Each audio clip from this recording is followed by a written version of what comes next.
I'd like to welcome everyone to the second annual Men of Color Summit. When I received a letter from Lyric Cosby to introduce Dr. Joseph White, and I saw that the event was the second annual Men of Color Summit, I thought, well, I'm a woman. And then as I thought about the event more, and as I thought about being asked to take an active role in the event, I thought, well, why can't I participate as a woman? All of us, men, women, white, Black, Hispanic, Asian, etc., we need to learn about each other and from each other. So although the Men of Color Summit is important for ethnic minority men, it's important for all of us. So I'd like to thank the organizers for inviting me to do the introductions, even though I am a woman. I'm especially pleased to introduce Dr. Joseph White. As a psychologist myself, I'm honored to introduce one of the fathers of Black psychology. Dr. White is presently Professor Emeritus of Psychology and Psychiatry at the University of California, Irvine campus. He has been a professor of psychology and a practicing clinical and consulting psychologist for over 35 years. He is the author of numerous books, research papers, and articles. Dr. White's seminal article in Ebony in 1970, which was entitled Toward a Black Psychology, was instrumental in beginning the modern era of African American and ethnic psychology. He is author of the Psychology of Blacks textbook. I use this textbook every time I teach my Black psychology class. In fact, I looked on my bookshelf and there it was. Dr. White's present book, Black Man Emerging, Facing the Past and Seizing the Future in America, has recently been released. Dr. White has a long history of involvement in issues affecting African Americans.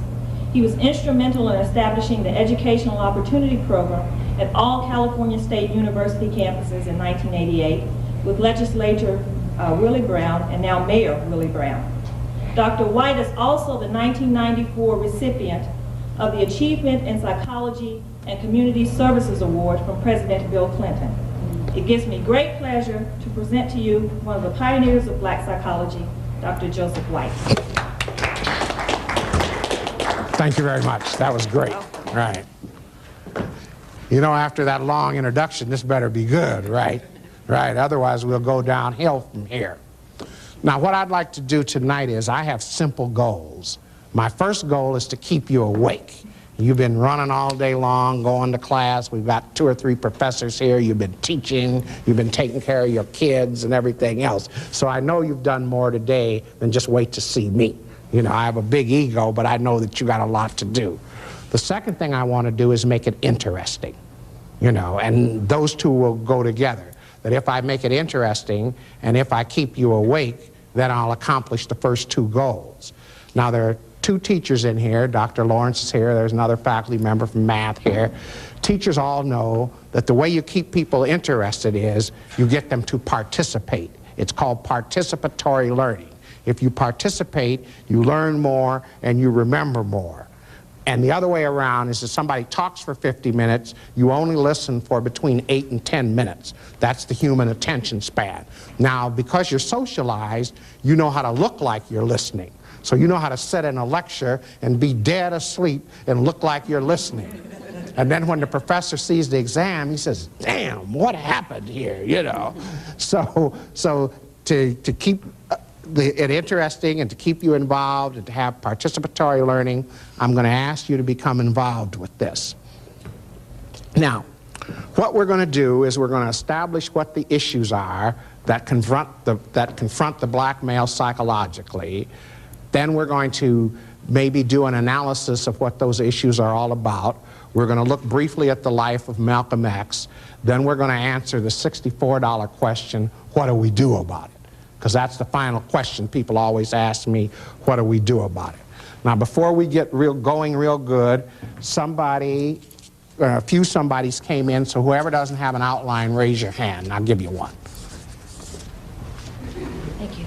All right, and then I'm going to give the outlines to this gentleman here in the back, and he can give them to people as they come in. I got about 10 more. Okay. So we're going to try to follow that script. Now, in this first part of participatory learning, let's start with the question. I want you to think, and I'll ask the question. Many of you read the newspaper, right? Many of you watch TV, right? Many of you listen to the radio, right? So what I want to know from you is, what are the images of black males that permeate the media? What are the images of black males that come through on TV, in the newspaper, radio? What are the popular images of the black male in American society? And I'm going to write them on the board. So you tell me, what are some of the images that you think of when you remember programs you watched or something like that? Comedians, comedy, yes, sir. That's right. That's big time, all right? Hang on, next one. Studs, yeah, that's right. Okay, give me some more. Comedy, studs. Let me get that black pen up here so you can see better. Comedy, studs. What else have we got? Violence. Gang brothers in L.A. with a Uzi, bam, bam, bam, bam, bam, bam, you know, going down the street. Whatever. What else do you think of? Absent fathers. That's right. We have statistics in some neighborhoods where there are 65 to 70% of the homes without a male present. Other images that come through. The role models used to be sports, athletes. Pardon? Athletes. Yes, right. Athletes. That's right. Flying through the air, wearing Nike shoes, you know, making $1 million a year now that the strike is settled. You know, but, and all day long you see kids in the black community out there on the court playing ball, wanting to be the next Michael Jordan. Other images that come through. Music, rap artists. Rap, that's right. Gangster rap, all right, rap artists. Rap's $1 billion business in the United States, and the biggest buyers of rap music are suburban white kids who live right here in Cobb County. Am I right or wrong? You're right. All right. Other images. Give me a couple more images. Illiteracy. Illiteracy. Slow in school. High dropout rates. Give me one more. Dancers. Dancers. That's right. We can sing and we can dance. We also are reputed to sell drugs. We are in jail. We are pimps and players. All right? Those are the images in the American culture. Now, what you can see very quickly is that black males in America are projected in a very stereotypical way. And every time I ask this question, I get the same answers. It does not vary. I don't care what the audience is. So on the one hand, we're street men. We are absent fathers, we are gangsters, we are drug dealers, and so on. On the second image that comes through is that we are TV comedians. In 1996, 97, there were 8 situational comedy shows that had black males as the major characters. Homeboys in Outer Space. We're riding through outer space in a space hoopity looking for girls, you know. And then they have these little booty-shaking mamas, you know what I mean? And that's us, laughing and joking. Martin, the Wayans brothers, Jimmy Fox Show, Good Behavior, Sparks, all right? Professional athletes. I looked at the Minnesota Vikings the other day and the Atlanta Falcons. As a matter of fact, I happened to be in Minnesota yesterday. They were real unhappy and sad. But I think one time out there, of the 22 players on the field, I think 19 or 18 were black. So that we're great athletes, you know. We can fly through the air, do the end zone dance, you know, so forth and so on. Now, occasionally, in addition to the athletes and the gangsters and the comedians, they'll project a superstar like Colin Powell. Every now and then a superstar will appear and they'll look at you and say, now why can't all of y'all be like that? And Bill Cosby. So we've got the gangsters, we've got the comedians, we've got the athletes, and a few superstars. Now, the trouble with those stereotypes and one-dimensional images is that they leave out 2 important pieces. They leave out 2 very important pieces. A person coming to America from a foreign country who only read the newspaper, watched TV, and listened to the radio would think that we were all rap artists or comedy stars or gangsters or athletes. But two important parts are left out. One part is what I call the ordinary male.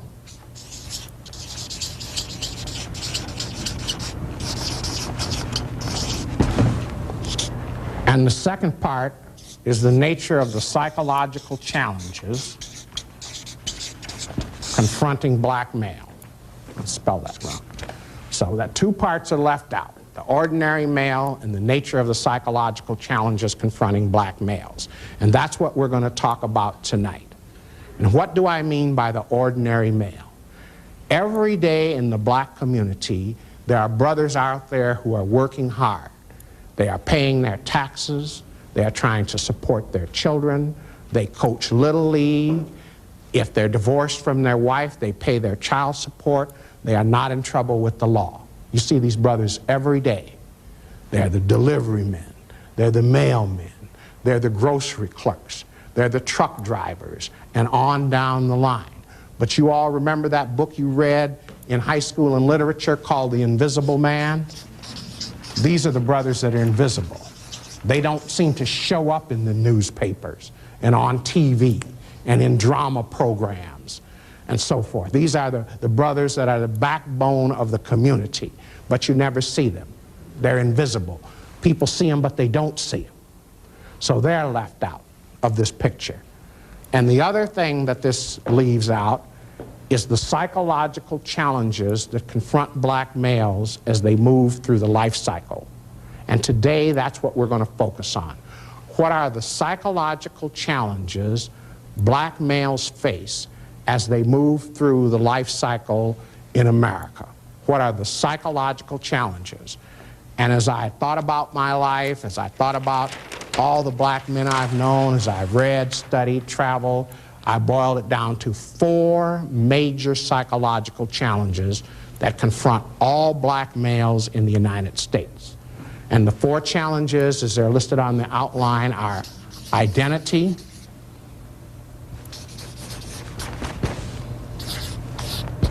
intimacy, coping with racism,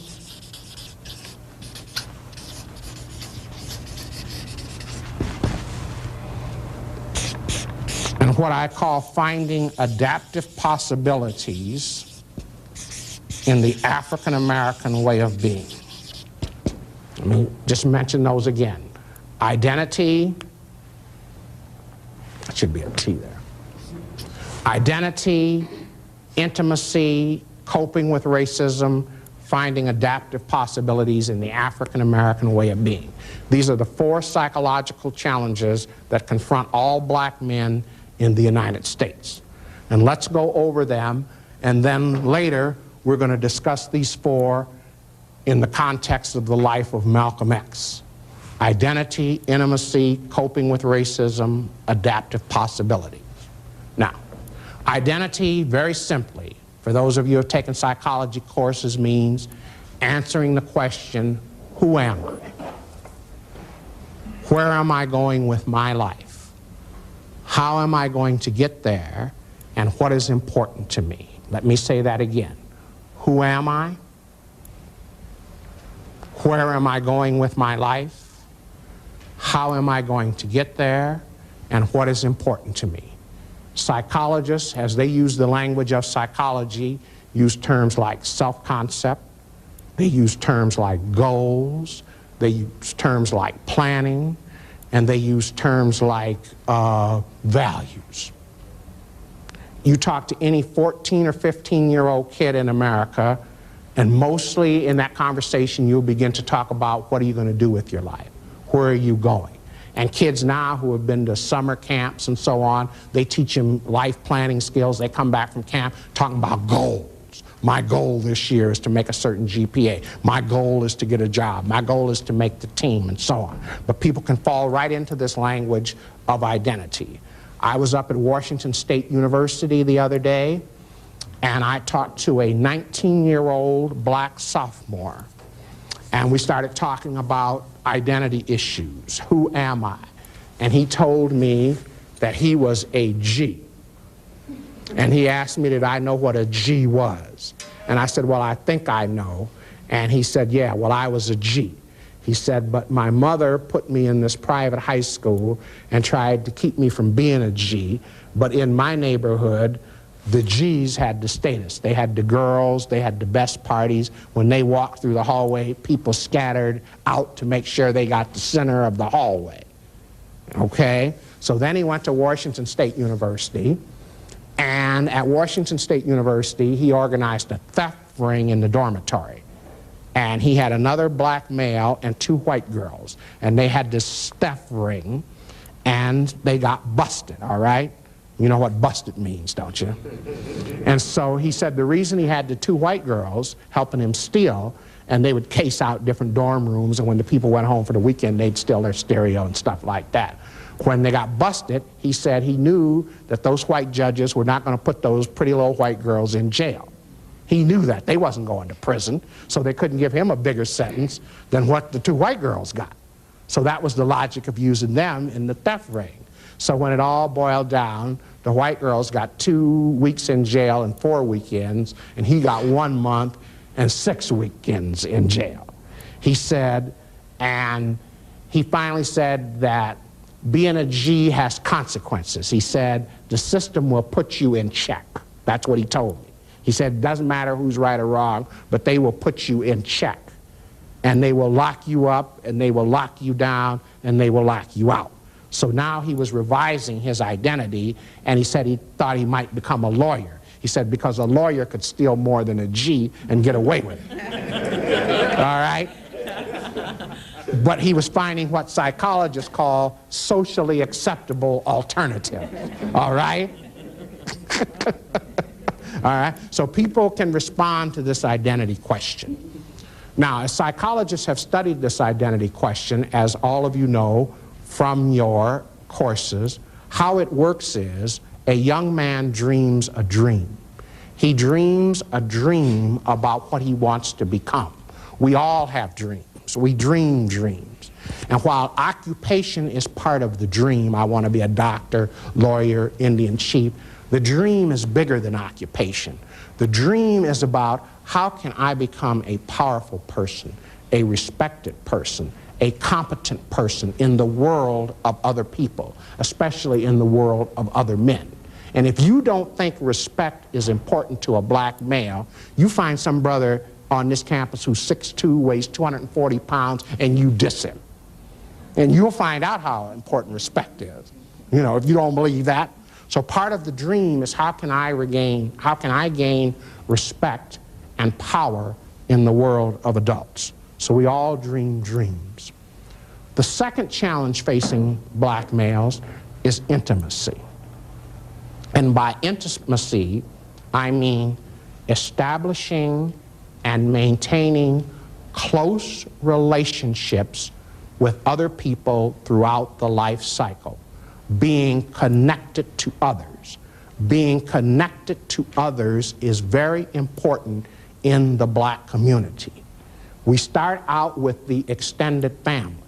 And if you want to see the extended family in action, you wait till one of these brothers or sisters graduates here from Kennesaw State.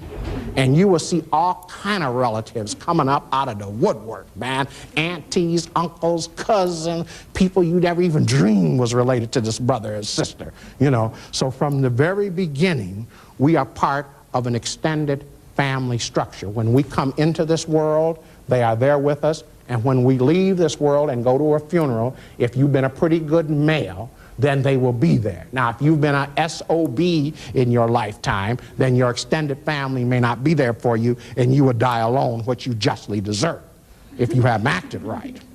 But the extended family is very important. The next part of our intimate and close relationships are male peers. Male peers are very important to black males. Most black males have 2 or 3 close peers. And you can tell when something is important when people have a language for it. When people have a language for something, you know that's important. And if you will look historically from my generation to yours, we have special names for our male peers. When I was a child, they were called my ace buddy, my ace boon coon, my partner, my running buddy. Then I saw a couple of brothers came in my office the other day, and for those of you who don't know it, brothers are black males. A couple of brothers came in the office the other day, they were 15 and 16, and they told me they was road dogs. I said, y'all is road dogs? They said, yeah, we run together, you know. So, cuz, road dog. So there's special language for this thing, homeboy, you know, and so forth. So and you talk to a black man, you ask him about his close friends, and he'll start talking about them right away, you know, and they're thicker than blood brothers sometimes, you know, and they trust each other. And the reason they're so close is because they got a similar life experience. So another black male can understand a black male where his girlfriend or his mama can't, because she's never been a man and struggled with the same kind of issues. It's not that women are bad or good, it's that they don't have the same experience pool, even if they lived in the same house. All right? So the 4 challenges, we're talking about identity, intimacy. Now, let's go back to the dream for a minute. When a young man dreams that dream, 2 things are important.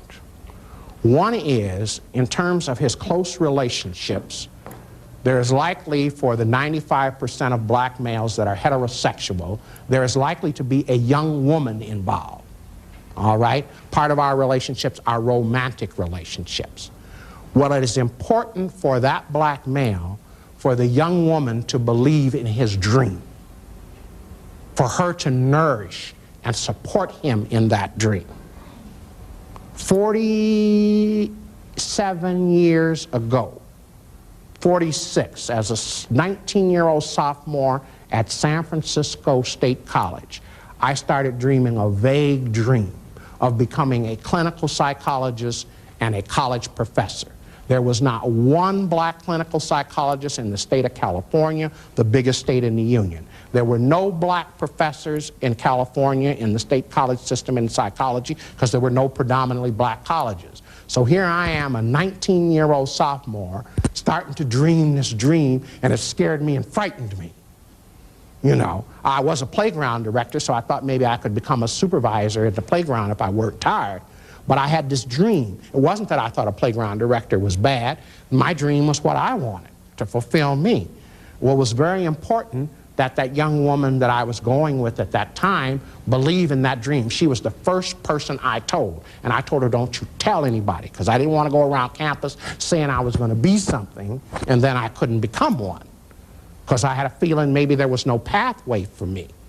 All right? So we have 3 close relationships: extended family, we have our male peers, we have special romantic relationships, and there's one more, and this one is vital. And it's the one that has been missing for many black males, and that is the mentor. The mentor, excuse me,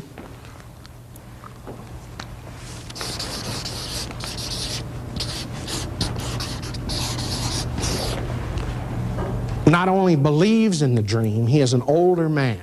He not only believes in the dream, but he has the skills to guide you toward the dream and to advise you. So here I am as a 19-year-old. I am looking at this big world of psychologists, and there's no one to mentor me. There's no one like me, who looks like me, who's got big lips, big nose, bushy hair, to guide me into this dream, who understands the inner city where I grew up. So the mentor guides the dream. And that's one of the places where we fall down, because many black youngsters don't have someone up ahead of them guiding them during those critical younger years, guiding that dream. So the dream is important. I mean, the mentor is important to fulfilling the identity. Say it has to be male. Pardon? It has to be male. It would be better if it were male, because the male understands a little bit better, I think, about how males think and feel. My mother believed in the dream, but my mother was not a black male psychologist, nor did she know some of the things I was thinking and doing. Okay? So I think we can use mentors from a variety of sources, but I think it's important that a black male somewhere in his life have an older black male that he can turn to in a hands-on way. Somebody who has walked the walk, can talk the talk. And we'll come back to that in a little later in the speech. All right, now, the challenge of formulating identity, the challenge of building and maintaining relationships. The third challenge black males face is coping with racism in America.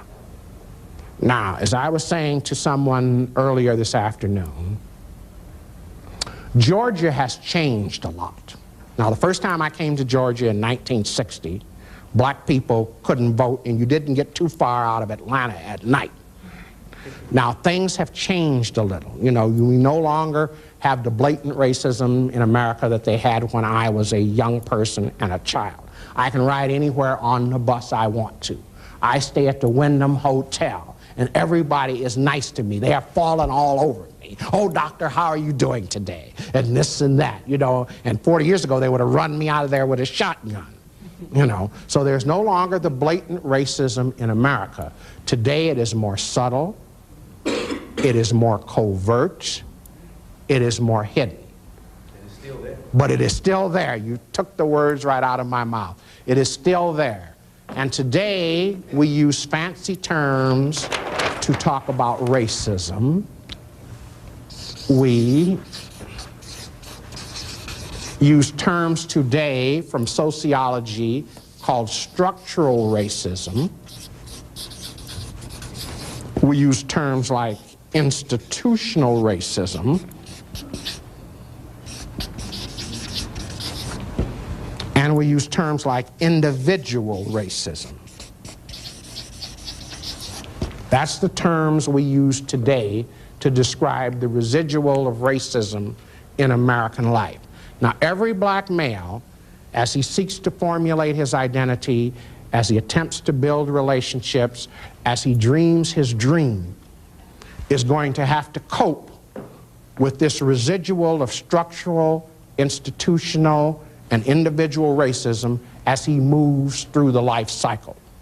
Now, let's talk a little bit about what do I mean by institutional racism, what do I mean by structural racism, what do I mean by individual racism. And I will go over each of the three of these and we'll spend 4 or 5 minutes on them, then we'll have a little discussion. Now, to understand structural racism, we begin from the premises that powerful white folks control America and they run America.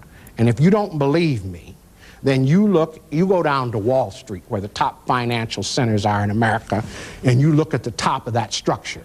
And what you will see are white males from Yale, Princeton, Harvard, so on. A few from Kennesaw State sneak in there. But mostly it's powerful white males in the old boys club.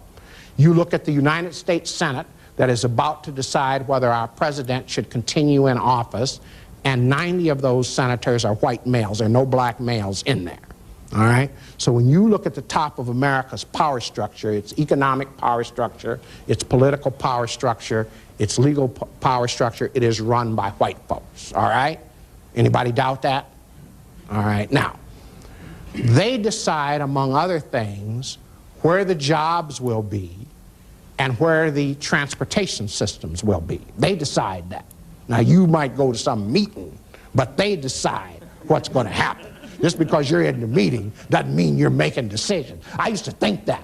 White people invite me to a meeting, boy, I'd run fast as I could. Oh, this and that and the other, and I'd sit in a meeting and I'd have charts and everything. Then I'd come back next week and all the decisions were made, you know. So they make the decisions. Now, I was walking through Chicago here about a year ago on the south side in a community called Woodlawn.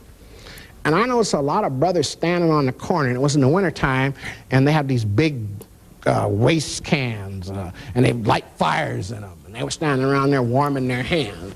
So anytime you see people standing on the corner all day long, that means unemployment is high. Now remember, these white folks decide where the jobs are, right? Now in Woodlawn community in Southside Chicago, in the 1950s and 60s, there were 800 commercial establishments. 800. And I'm talking about banks, I'm talking about cleaners, I'm talking about grocery stores, I'm talking about auto shops, I'm talking about factories. There were 2 huge factories there. I think Westinghouse had a factory there, and I think Harvester, International Harvester, had a factory there. And those factories together employed 57,000 people.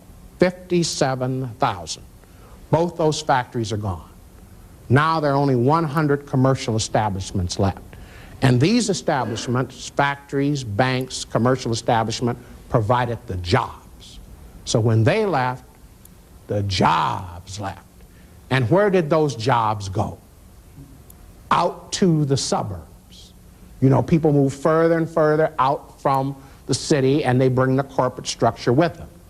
So now, what are the males in the community left to do? The jobs are gone. Where at one time, most of the black males living in the community had jobs, now in communities like Woodlawn, only 33% of the black males are working. That means you have a 66% employment rate. Now, I don't want to get into a lot of complicated sociological statistics because you can take that in your classes. What I want to drive home as a psychologist is the psychological meaning of work. Work is more than just earning a salary. Work is part of male identity in America. It also is increasingly becoming a part of female identity, but it is a definite part of male identity. When males get together, you can be sure they're going to talk about 3 things. Now, they may talk about other things, but 3 things will come in the conversation. They will talk about sports, they will talk about women, and they will talk about work. And why do they talk about those 3 things? Because they're important to them. Now, a job, as I said earlier, is more than just a salary. A job provides status, it provides meaning in life, it provides a sense of competence. When people do well on their job, they tell you about it. You know, I was sitting on the airplane, and first thing the man asked me that sat next to me was, what kind of work do you do? You know, because that's part of the male status game. Now, if you have a job, it provides a framework to organize your life. You know what time you are going to be someplace and when you are going to be there. It provides a framework to organize your day and your week. If you have no job, you hang out. And if you hang out on the streets of urban America, you're likely to drift into some things that are going to bring you to the attention of the police department. All right?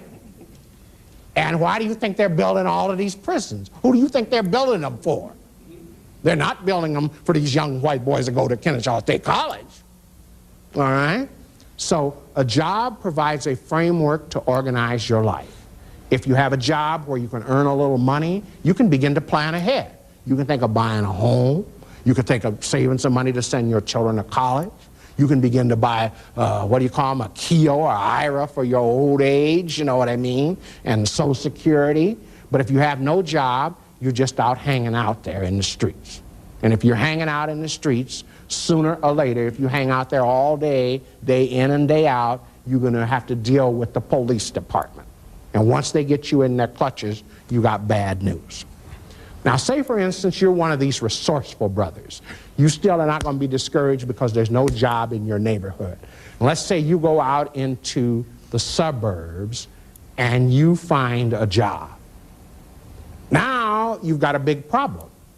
How are you going to get there? If you don't have a job, you don't have a car. The urban transportation system are not set up to get brothers out to the suburb to work. We don't control the urban transportation system, although we're on the board. They decide where they're going to go. So now you get this job, and you got to ride 2 and 3 hours each way to get to work. So an 8-hour day becomes 12 or 13 hours. And don't miss one bus. Do not miss one bus. Because the buses don't run through the inner city where you live just to get you out there. So now you got a 13-hour day to work 8 hours. Now, Let's say you get off, you're working out here in urban America. Let me find my pencil. You're working out here in urban America and you get off, and they build a new shopping malls out there, right? Got new shopping malls out there in the suburbs, right? You with me? So you go into the suburban mall, right? Black man in work clothes walking through the suburban mall. Now what do you think happened? That's right. Pretty soon the security police is walking behind you, right? Because they saw those images on TV, remember? That you gangster and one thing and another. So in a suburban mall, back in, I believe it was New Jersey, the security police used to refer to black males as units. U-N-I-T-S. Unidentified ends in town. Units. Unidentified, U-I, ends. And I was told not to say that word anymore because some students got mad at me because I use it in a lecture at another college. So unidentified ends in town. So they get on those little cell phones or little walkie-talkies they carry, and they say there's a couple units moving through the mall. And pretty soon you got 4 or 5 security police chasing you. So you're having a hard time getting to work, number one. Now you're just walking through the mall because you missed your bus, and you're liable to end up with a thing, you know, with the police. So in trying to move through your life, you have to confront this structural racism. Now let's go for a minute to institutional racism. What black males have to confront. And this is very appropriate for you college students. Now let us say that, no, let me back up. Institutional racism means that the policies and practices of institutions,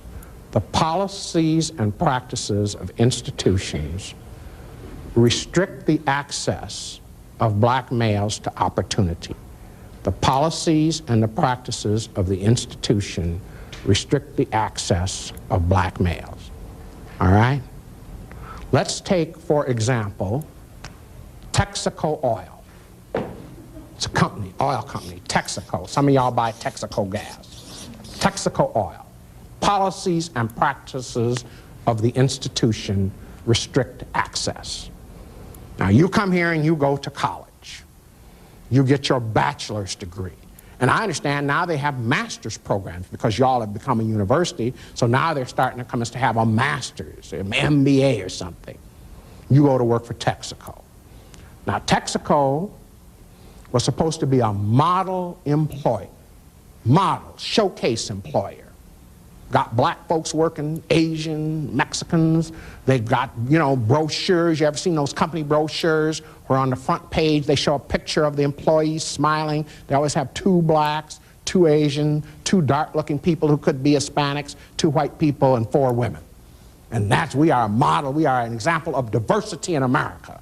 And we have a handbook that says we are fair employment practices, and they show you how to make a complaint. Now Texaco had 1,400 black people stuck at mid-level. Stuck. 1,400 people. These were the best and the brightest. The so-called talented 10th of W.E.B. Du Bois. The talented 10th. These were engineers, geologists, scientists, mathematicians, lawyers, international patent lawyers, and so on. Stuck in grade. Stuck. 1,400 people. Now, if you go to work for the corporate structure, and you are a black male, and you feel with your master's degree or PhD, you have been unfairly treated and you are stuck in grade, you have a right to complain. And if you complain, 2 things are going to happen. If you go to your supervisor or your manager and you complain, the 2 things that are going to happen are delay and denial. They're going to delay responding to your request, and then at the end they're going to deny that anything is wrong. So you submit your little thing and say, you know, I have a PhD in geology, and I trained this white guy, and now he's been promoted, and I'm still where I was. And I don't think that's fair. They always smile at you and tell you, I'm going to look into it. We'll get back to you. Don't call us, we'll call you. About 6 months goes by, and you ask them again, they say, we're going to get back to you. Then they get back to you, and they never tell you that you're not qualified. They never tell you that. What they tell you is that somebody else fit the job better. So they tell you, look, you're a soil geologist, and we were looking for a micropaleontologist. And even though you got a PhD in geology, that don't make no difference. You say, but I trained this other dude. No, let's hear. Now, don't you be cool now. Because in the corporate structure, what we want are gems. G-E-E-M. No, G-E-M, G-E-M-M. Let me write it again over here. Gems, G-E-M-M. Gems is what they want in the corporate structure. That's good, effective model minorities. Do not speak up. Do not be assertive. Do not be perceived as being aggressive. Because if you get the label on you as a black male in the corporate structure that you are assertive or aggressive, you are through. They want good, effective model minorities. Nice guys, all right? And there's a book coming out this week called The Good Black. I just saw it on the plane. I read a review of it, I believe, in Newsweek magazine. This was a guy who did all the right things. Harvard, law graduate, went to a firm on Wall Street, worked night and day, had billing hours, stayed away from the other black folks so they wouldn't taint him. One black woman came in there and wanted to be mentored by him, a young black law student. He said, no, no, no, I can't be seen among blacks, you know what I mean? So he tried to be the good Negro. He tried to become what I guess you'd call it a black Anglo-Saxon. And what happened when he tried to become a partner in the law firm? You tell me. All right, all right. So as you actualize your dream, you got to figure out how to come through this hurdle. All right, now we still have remnants in America, and I'm going to be brief with this one, of individual acts of racism. Even though the Klan will not blow you up if you go register to vote, we still have little individual acts of racism. And they range from minor little things to major things. Think of a continuum of minor things to major things. I have to fly to New York when I leave here on Thursday. Now, one of the things I have to do in New York is catch a cab. Now, I'll be standing out in front of the hotel with my suit on, my gray hair. But my experience has always been the white dude gets the cab before I do. But that's minor. And the people would say I'm overreacting, this and that. But that's minor, all right? Next thing is, you go to rent an apartment. And you see a big sign on the apartment wall, apartments for rent. And then you go in there and suddenly there's no apartments. And the guy said, well, I forgot to take the sign down. It's up on the 3rd story and I couldn't climb up there all by myself. And besides, I got a bad back. You know, my doctor told me don't be climbing on the ladder and so forth. Now, when I used to work in fair housing years ago, we tried to use a little tricknology. You remember when Elijah Muhammad talked about the white man using tricknology? Well, we tried to use a little tricknology. So we would send a white couple into the apartment building after the black went in. First, we'd send the black in there. And then they tell him no apartments. And then the white couple go marching in. And the guy says, here, fill out the application. We can have the apartment ready Monday. You know. No problem. Put your $50 down and so forth. Now, how was it they could go in there and get the apartment? Well, we couldn't. Now, we're talking about a continuum. Just little slight things, then a little more. Then I was talking to a brother here the other day. He worked in a factory, and he was telling me that people in the factory were telling jokes using the N-word. These were not black people. And I asked him, well, what did you do about it? He said he went to see the supervisor.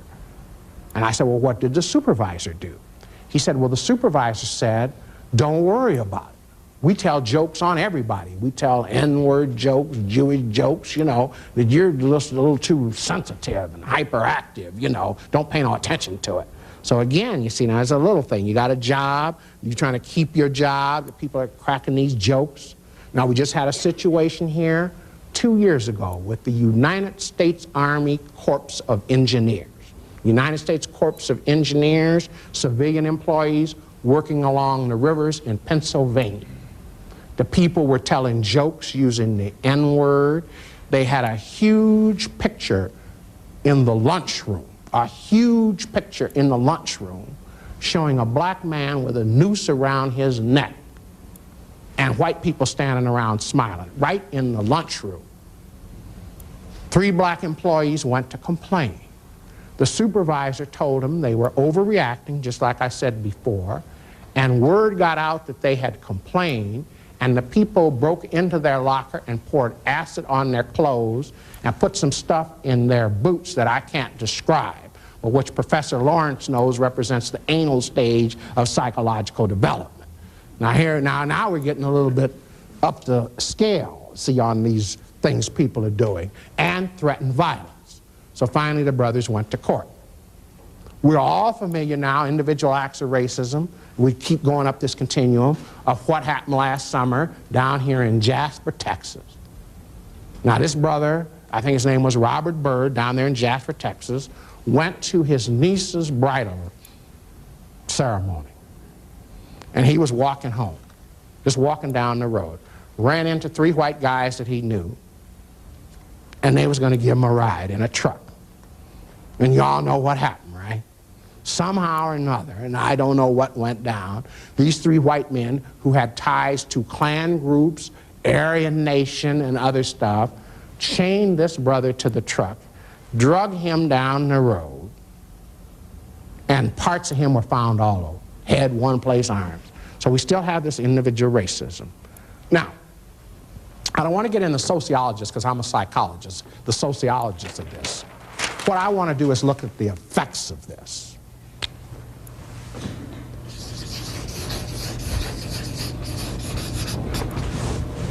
There are 2 effects. It keeps you off balance,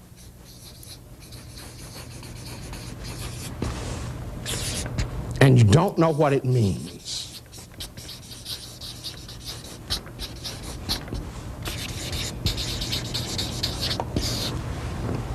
If you go to rent an apartment and you can't get it, is it really because you're black, or is there some other reason? All right? Keeps you off balance. If the police stop you for a DWB is driving while black. If they stop you for a DWB, is your tail light really out?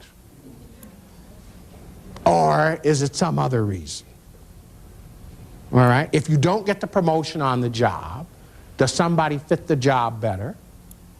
Or is there some other reason? So it kind of keeps you off balance. You never kind of know what to expect. Now, if you are continually facing these sorts of issues, it creates tension and stress. All right? Now we have a nurse sitting here in the front row.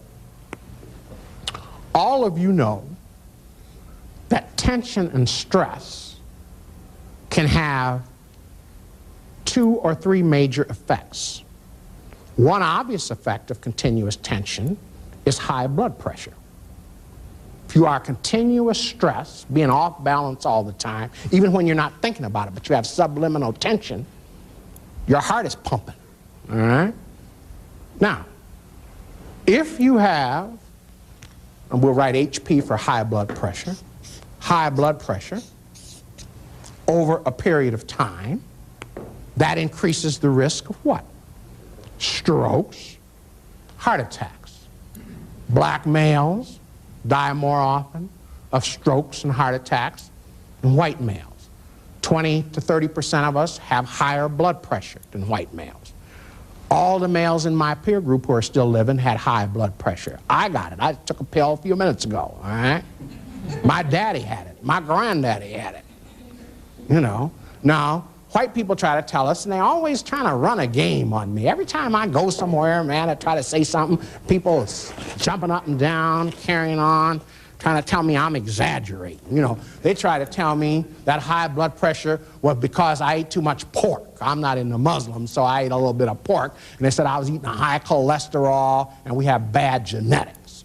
That's what they try to tell me. Now, I don't have time to investigate everything. I'm a psychologist. I don't run a medical lab. I'm not a biologist or a geneticist, but I know what I see. So I try to tell them that that high blood pressure and those strokes and heart attacks and us dying 10 years younger was because of the stress. Now we have this article in the American Public Health Journal. It's by a young woman named Nancy Krager. She studied the effects of racial discrimination and high blood pressure.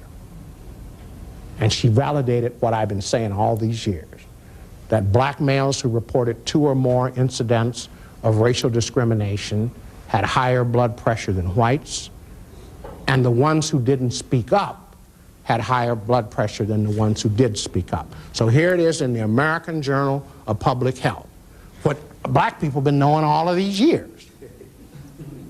So rather than me getting better genes and stop eating all this, you know, pork and this, that, and other high cholesterol, maybe the man ought to try to deal with some sociological causes of this stuff that's creating all this tension. All right? Now, the other thing is, if you're under tension all of the time, your emotions, other emotions might get intensified if you're walking around tense all the time. Anger, rage, irritation. Why do you think people write books like Black Rage and the Black Male? It's because we're under all of this tension. And you can see that tension acted out in violence every day in the black community. You know, it's because it erupts. You know, you don't mean for it to erupt, but you get mad at your wife or your buddy, something like that. And the other thing that happens when you're under tension all the time, you might start doing what psychologists call self-medicating. You don't mean to do it, but you start doing things to reduce tension. And chemicals reduce tension. If you're a high-powered white lady and you're a lawyer and you're under tension all the time, you go to your doctor and they give you pills for that.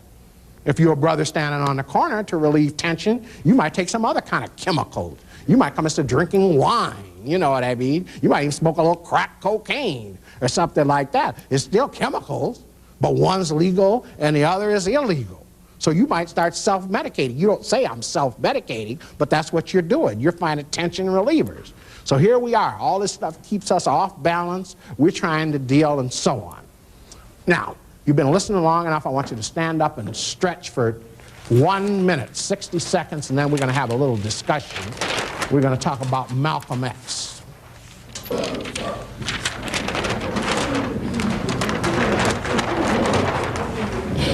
"60 seconds. Stay in the room. And I'm timing it.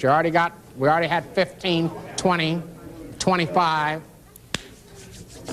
All right. 25, 30. We're getting near 35. Okay, we're ready to go. Everybody who's in here, sit down and we'll participate in this discussion. Now, the reason I picked the life of Malcolm X to have this discussion,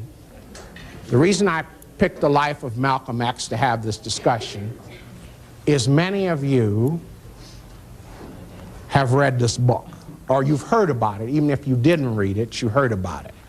I had the good fortune to meet Malcolm because his brother was a graduate student at Michigan State when I was there as a graduate student. His brother was in social work.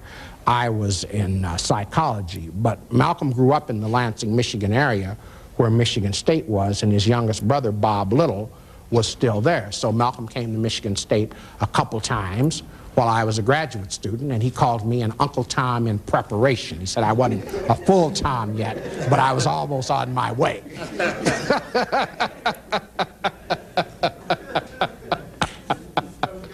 Now, let's think about the life of Malcolm X in terms of identity, intimacy, in terms of building and maintaining close relationships, coping with racism, and finding adaptive possibilities in the African American way of being, which I didn't really go through, but we'll explore that as we go along with Malcolm. Now then,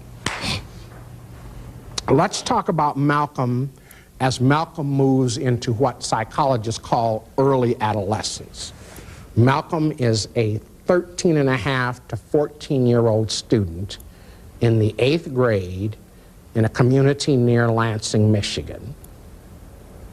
His father has been assassinated, his mother is in a mental hospital, and his 7 brothers and sisters have been scattered. He's living with this white family, and he's an 8th grade student.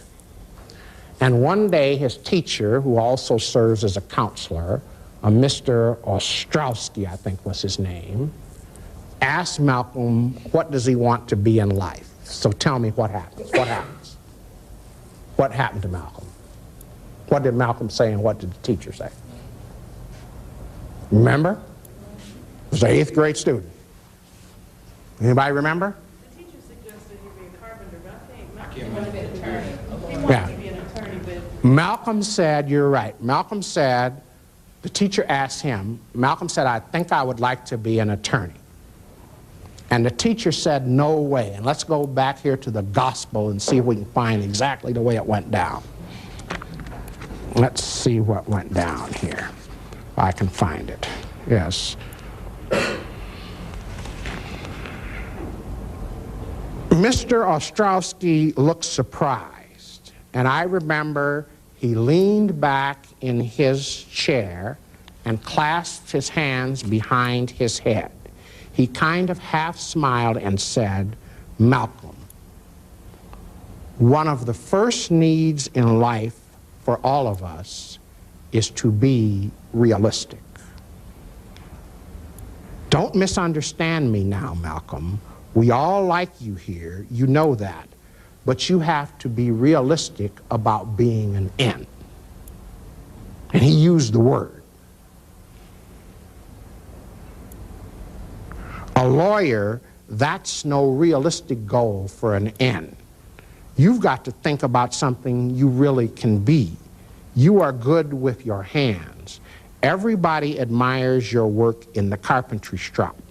Why don't you try that? People like you as a person. There are many kinds of work. Now here Malcolm is the class president. He's in the top 3 students in the class. And this counselor says this to him. Now this boy's got no dad. His dad's been killed. His mom's in a mental hospital.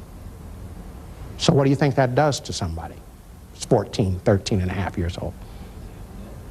Tear them down. Makes them feel less. That's right. It took him down. I mean, he'd been sailing along. He'd been able to recover from the hurdle of losing his dad and his mom. He's doing all right. And here comes this powerful teacher who's telling him no way. So his first identity, he was thinking about becoming an attorney. All right? Now, what happens to Malcolm next? What's his next identity? Somebody tell me. You read the book.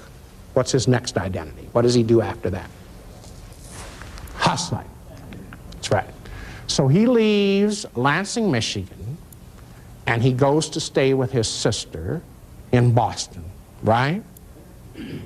And then he has what we used to call, when I was a boy, the Negro jobs of that day. He shines shoes in a dance hall that has white people 6 days a week, and I think black people get to go 1.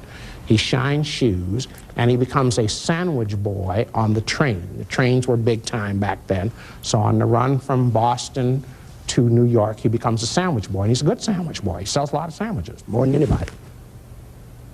So he sees no end in that. I mean, there's nothing, you know, dead-end jobs, I guess is what you call them. So he leaves that, and as the brother back there says, he starts hustling. He becomes Detroit Red, a pimp, a player, a thief, a burglar, a runner of white women, and a player. And then what happens? He ends up in jail. Just as sure as the sun rises, I don't care if you are right or wrong, if you are mad at American society, if you are mad at racism, if you do what psychologist Dr. Lawrence calls acting out.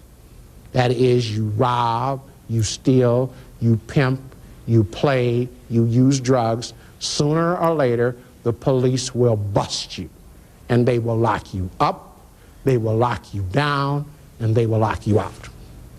So they send Big Red, Detroit Red, to prison. And then what happens? Transformed again. So I want you to remember that identity is cyclical. You know, you don't have to get frozen in place. As we move through the life cycle, we can have more than one identity, more than one transformation. As a matter of fact, in the psychology classes, we talk about cycles of black consciousness, black identity, and so on. So what happens now when he goes to prison? What is this next transformation? Allah. Allah. So he first goes to prison, and when he was in prison, he was very angry. He wouldn't do his work. He wouldn't obey the guards. They called him, I believe, Satan. So the older prison inmates now, remember we talked about mentorship, importance of having some guidance, some older male to kind of move you along. They begin to, as they used to say in my generation, pull his coattail. Say, Malcolm, come here, Malcolm. You know. Now you like butting your head against the wall. We know you're mad. You got reason to be mad. They put your mother in the asylum, murdered your daddy, you in jail. You got reason to be mad. We understand that. But you are being self-destructive. You are not handling your anger effectively. You know who the enemy is, but you are helping the enemy destroy you. So you need to pull back, brother, and begin to look in a different direction. And they began to expose him to Allah, to the black Muslim religion. But what I want you to know, it was bigger than the black Muslim religion. What they began to tell him was to look within his own world, look within the black experience, to look within the black world for adaptive possibilities. Because what you are doing now is not adaptive.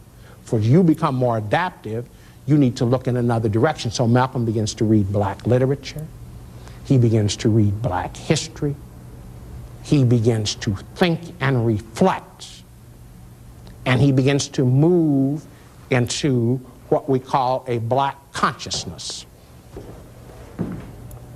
a stage of black awareness.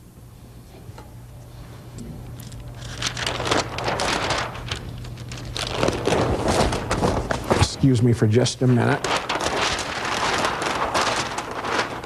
All right, so he begins to move into black consciousness, black awareness. And after he is under the mentorship of the prison brothers for a while, he writes to the Honorable Elijah Muhammad, leader of the Lost Found Nation of Islam.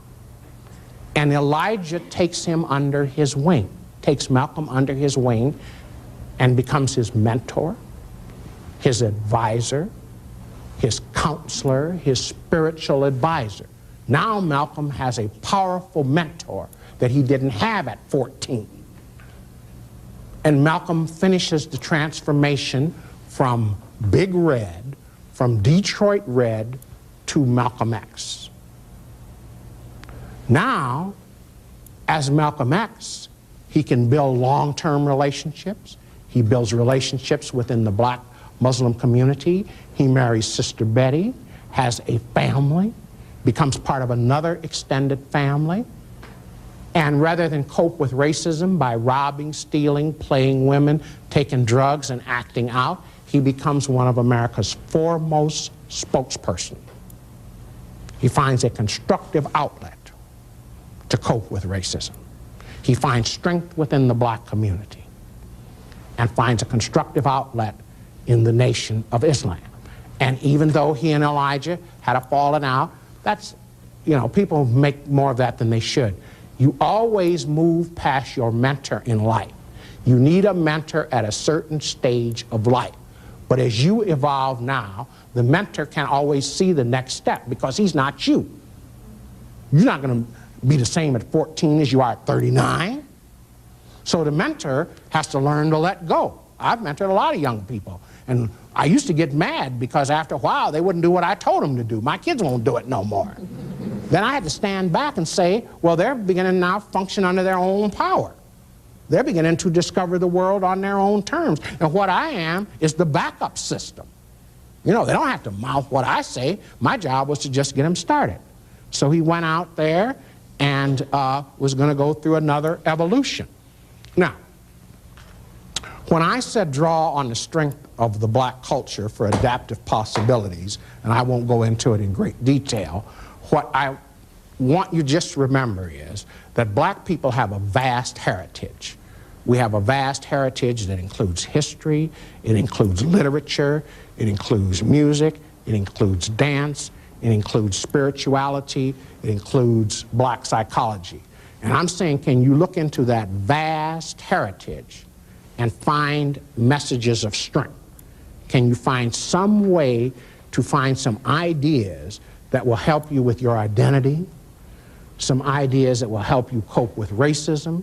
Can you find some ideas that will help you relieve tension? Can you find some ideas that will help you build relationships? And so forth. Can you look into that vast experience, that pool of experience that goes back to the dawn of humankind? The first skeletal remains of what we now call human beings were found in Ethiopia. So we have a long history. And can you look within that history and literature and find ideas, values, and principles for living? That's what I mean by adaptive possibilities in the African-American way of being. Can you find ideas that will help you deal with the contradictions in American life? Can you find ideas that will help you live with hope and dignity as you read Richard Wright, as you read Native Son, as you read James Baldwin, as you read books that just come out like Make Me Want to Holler or something like that? Can you find ideas, values, principles for living? Now, the question becomes one of, what are we going to do in America to help especially black young people, but black older people too, but especially young people, since I used to be a child psychologist? What are we going to do to help young black men formulate a workable identity? What are we going to do to help them build and maintain relationships? What are we going to do to help them actualize their dream? What are we going to do to help them cope with racism? Give me some ideas. You got any ideas of what are we going to do? Become an educator. Become an educator, all right? Give me some more ideas. One idea is become an educator. What are we going to do in the black community? What are we going to do in American society to facilitate the productivity of black men? We got to promote Better images. better images. Yes, the children need some images that they can reach onto, something that they can hang on, something that is real. You know, sure, I would love to make $4 million playing professional basketball. I would love that. But I'm too short, I'm too slow, you know, and even if I was taller, you know, only 0.1% of the kids playing college basketball today will ever play in a pro. So can we get some other images out there? All right, give me some other ideas. What can we do? Mentor someone. Mentor. We need to have more mentorship programs where young boys, 8, 9, 10, 11, can have hands-on relationship with the black male, somebody they can reach out and touch.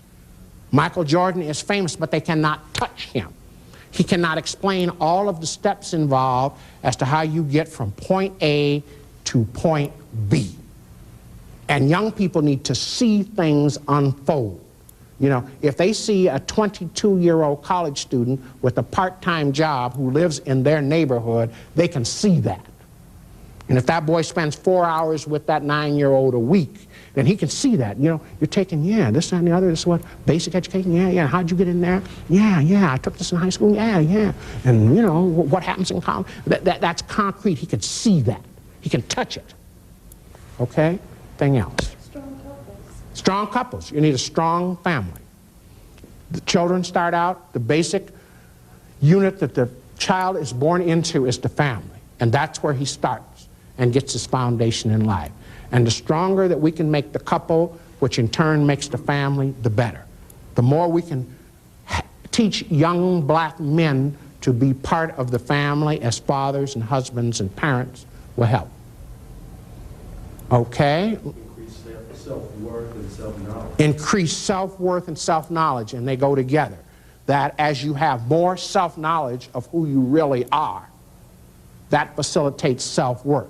As you look outside of yourself for knowledge, that may decrease self-worth because the people who have the worth don't look like you. So that we try to increase a sense of self-worth and self-knowledge from which comes confidence. Now let's just briefly say a couple of things about what's happening in the black community to try to facilitate dealing with these challenges. The biggest event, as you all know, was the Million Man March.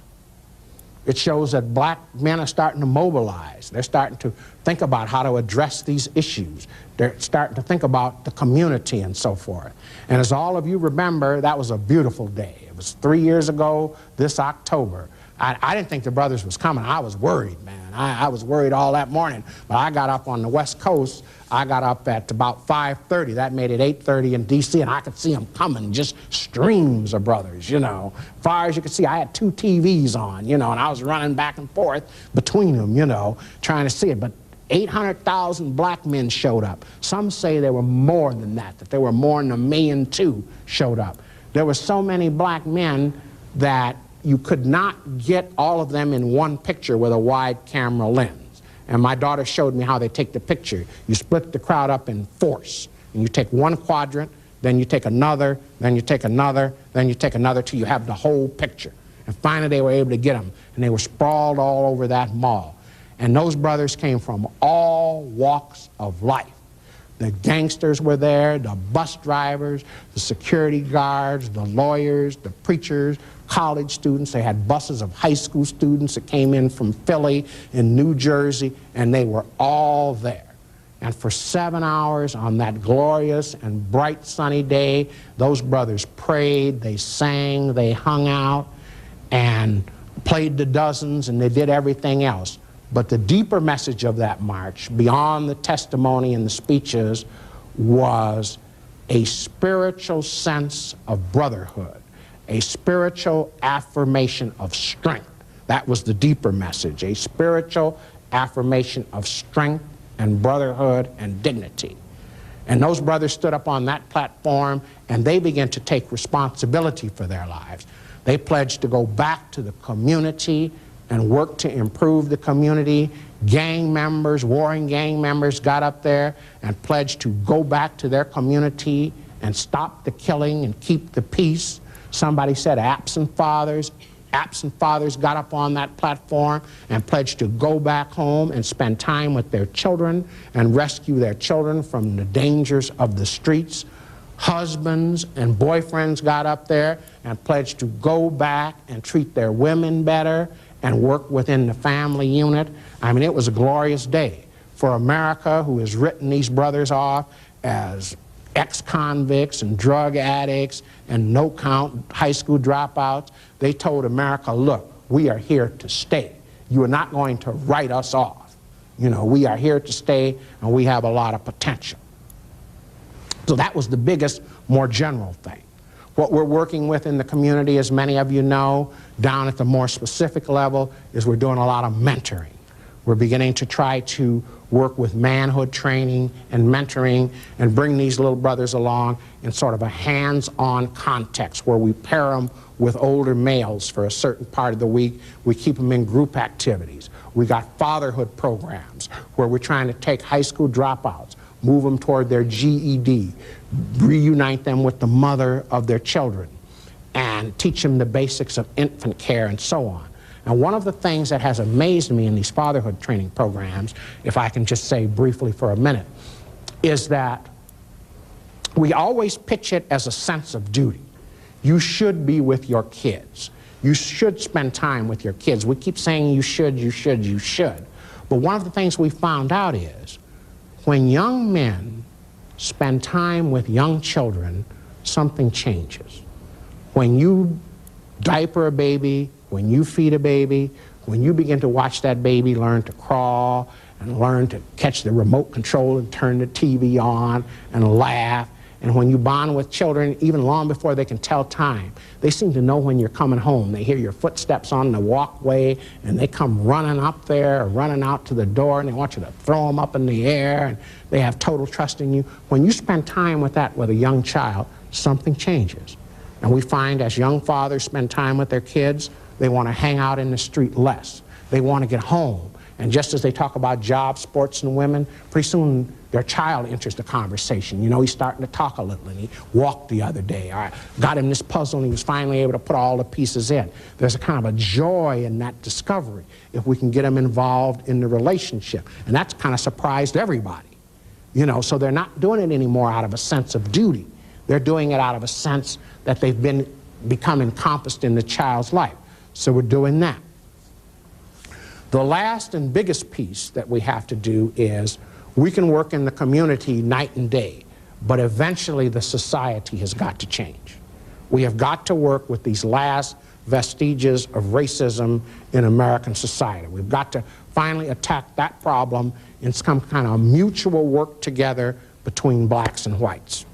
Okay, thank you. That's enough for tonight. You've been a good audience.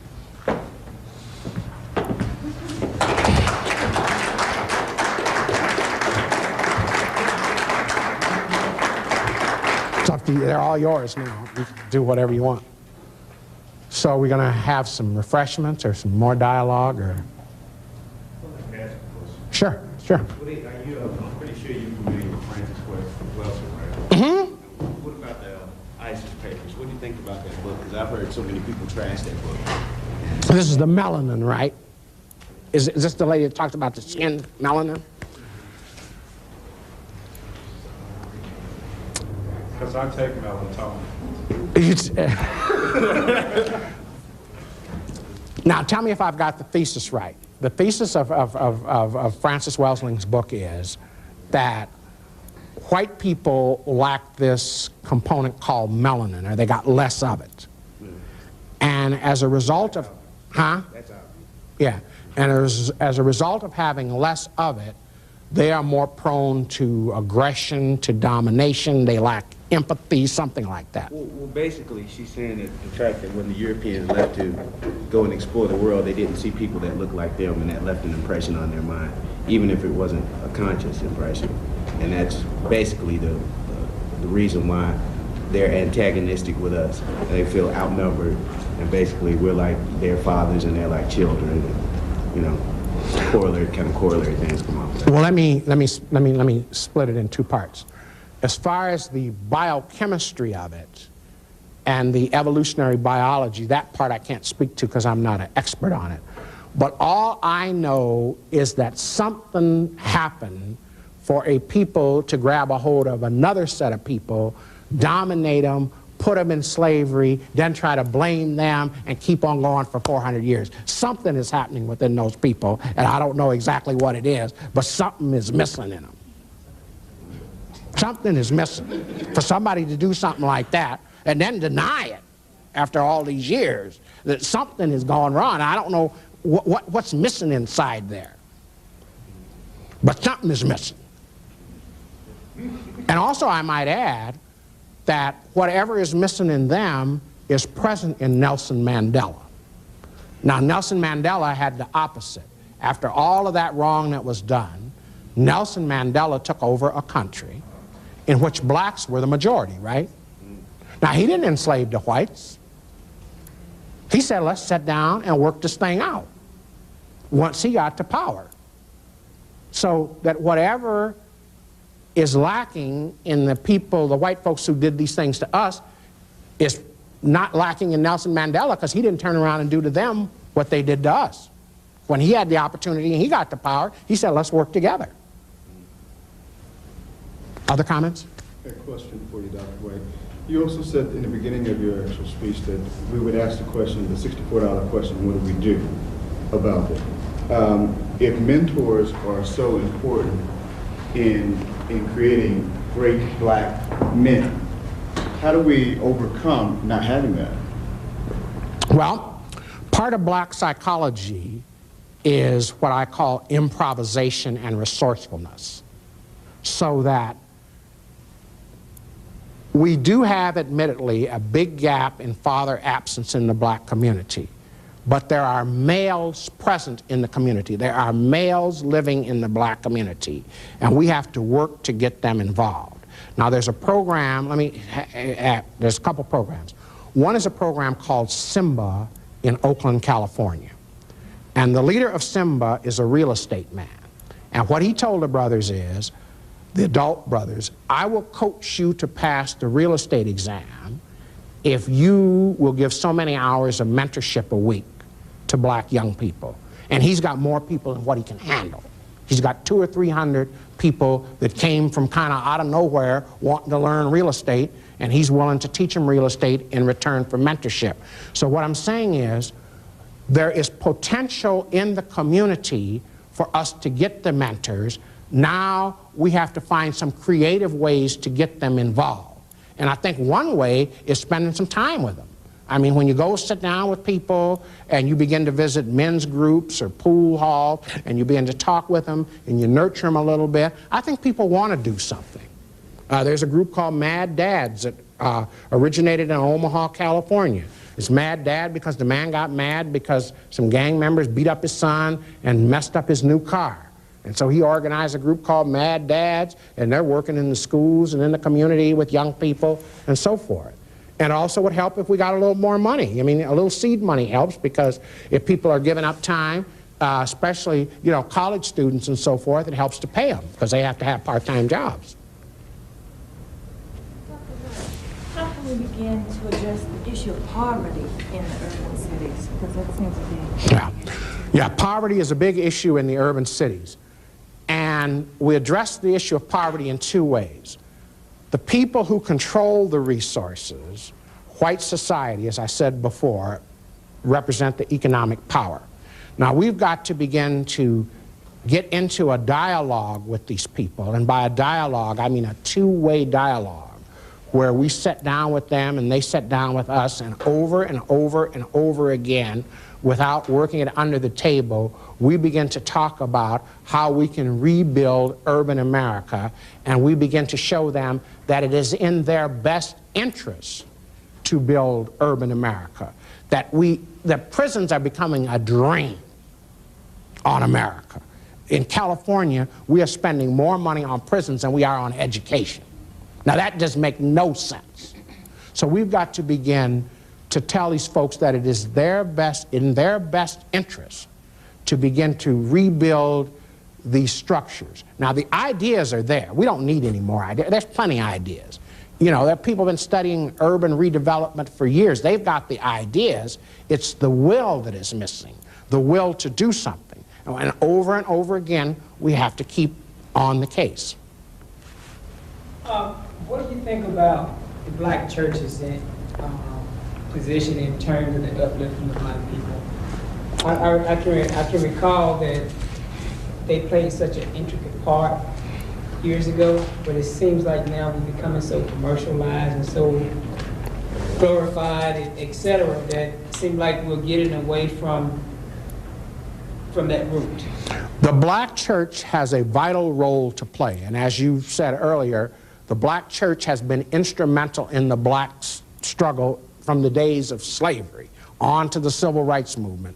Most of the leaders from the civil rights movement, including Malcolm X, were deeply spiritual men, you know. So the church was there.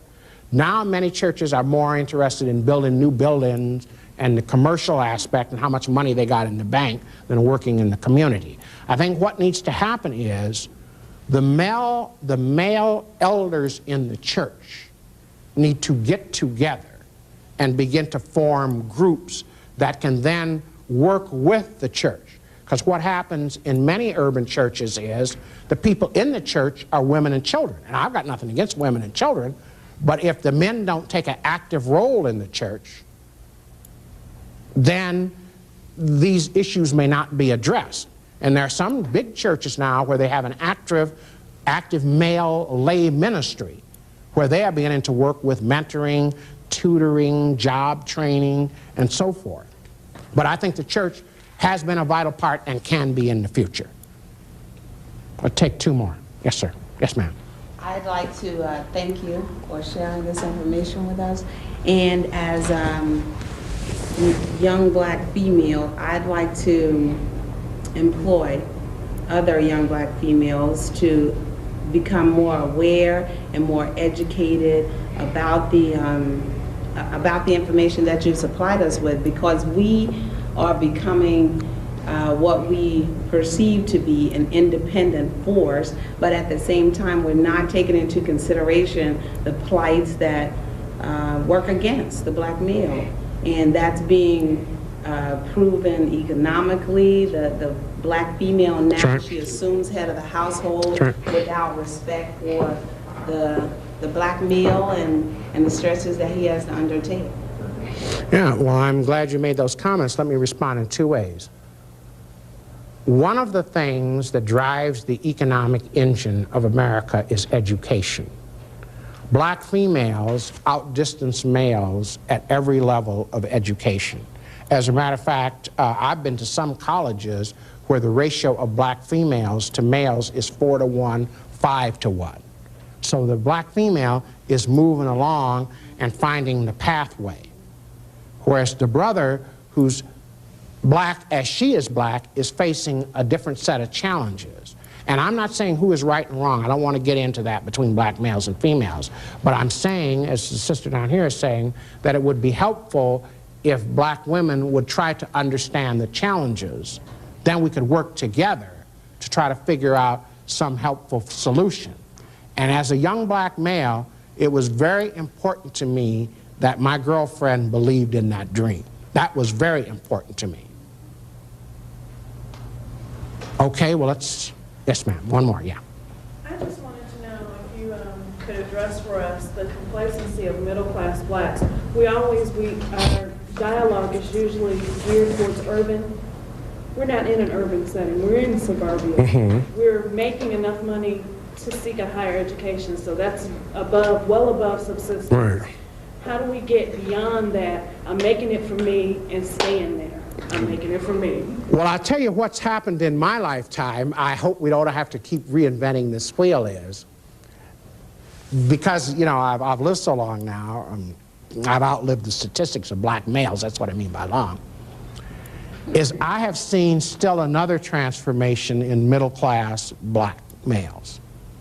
That they go out and they're very successful and they think they're home free. Then two things happen. One is they get stuck out there and can't move the next level. And the other is they suffer from white folks fatigue. They get tired of just being around them all day long. So, and I don't want to pick on people, but they get tired, man. It's just work. So, they get tired. So what we're finding now among middle-class blacks is gradually, you know, it takes them a while, but gradually now they're going through another part of the transformation somebody spoke earlier, another part of the cycle where they now are getting back into black consciousness. So they're forming little male groups to talk and read or to go for a male bonding weekend or so forth and so on. So I think that while they leave for a while, that they come back around because this is still America. So there's a delay, but now there's enough coming in so that as some are moving to one part of the cycle, then another's moving into the first part of the cycle. But yeah, I talk to the brothers and they're just tired of it, you know, that being around them all day long, trying to go to their parties where they stand and talk all night long. You know, brother want to dance. Okay, guys, that's one more. Why is it important in identifying the struggling black man's identity that emphasis be placed on his masculinity? When we look at other cultures, we see that gender roles exist, but the emphasis is placed on gender responsibilities. Well, that's a good question. That's a good question. And the definitions, no. The definitions of male and female are changing in America, of what used to be. And the definitions of who is in power and who isn't in power and what power means are changing. Now, I picked out one segment of the world, and that was the black male. And I tried to look at that segment. And if someone else wants to take another segment and look at that, that's okay with me. And I'm just saying that these are the challenges facing the black male. That's what he's facing. Now, somebody else is facing them, fine. Somebody else can work with him. If women face similar or the same challenges, that's fine, so forth. So I don't believe in taking power from somebody to give it to somebody else. But these are the challenges facing the black male. And I think that we have to deal with them.